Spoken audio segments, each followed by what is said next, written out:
Apa hukum KB bagi ibu-ibu yang tidak ingin punya anak karena takut tak bisa membiayai pendidikan di tempat yang baik, pondok pesantren misalnya, atau takut tak bisa mendidiknya menjadi anak yang soleh-solehah yang nantinya malah akan menyeretnya ke neraka, atau karena suami sifatnya cuek menjadi penjudi online, narkoba, sehingga istri malas memiliki, menambah, tak mau punya anak.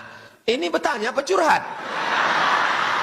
Sudah cukup membesarkan anak yang ada sehingga dengan KB sampai menopause. Bagaimana hukumnya Pak Ustaz? Tazawwajul walud al-wadud. Nikahilah perempuan yang subur, yang banyak anak dan penyayang. Itu artinya disuruh cari istri yang subur supaya banyak anak.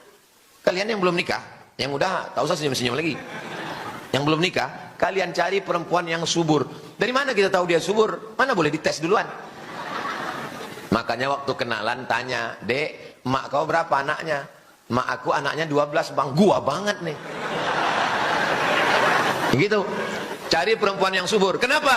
"Inni mukatsirum bikumul umam." Aku, kata Nabi, Nabi yang paling bangga pada hari kiamat karena umatku paling banyak. Saya doakan bapak-bapak punya anak 12 semua. Amin. Kenapa takut kalian? Dulu dikatakan orang Indonesia tak boleh banyak punya anak, cukup 2 saja. Waktu zaman saya sekolah dulu, aliyah, saya taman aliyah 96.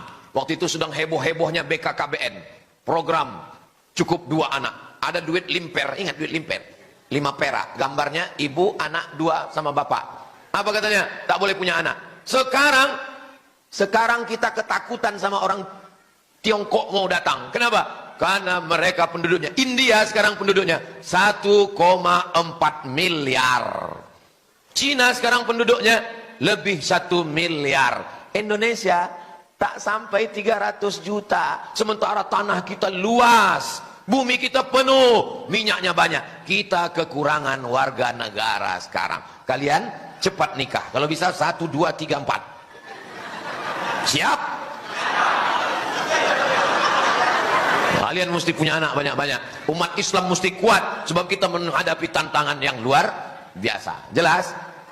Adapun hukum KB terbagi 2. Yang pertama, tanzimun nasal, mengatur kelahiran.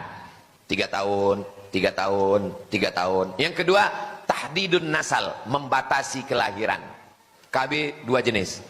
Yang tahdid, misalnya laki-laki vasektomi, dipotong kabel itu, akhirnya dia tak bisa lagi.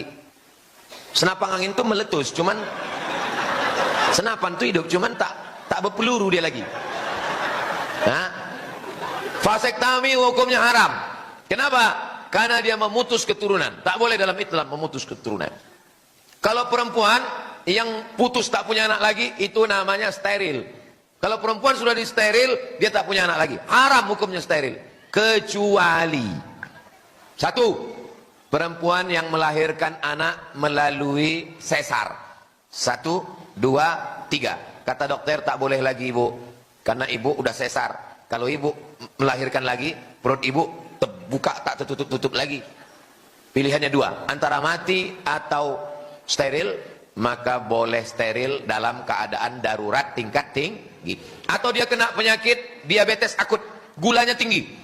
Kata dokter, ibu tak boleh hamil. Karena kalau ibu hamil, gula ibu makin naik. Pas melahirkan, ibu bisa mati. Ditanya suaminya, "Pak, gimana ibu ini kalau mati?" "Ya nggak apa-apa," kata suaminya.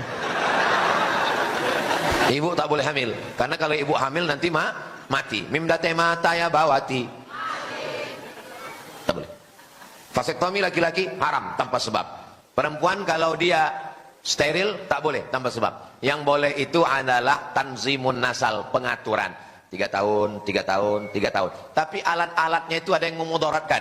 Ibu makan pil, ibu disuntik, akhirnya mohon maaf, siklus menstruasi tak teratur. Darahnya tertahan di dalam. Darah kotor itu mesti dibuang tiap bulan. Karena disuntik, karena dimakan, tertahan dia di dalam.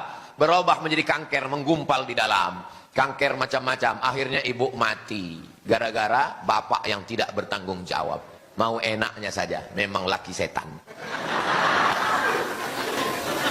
Jelas?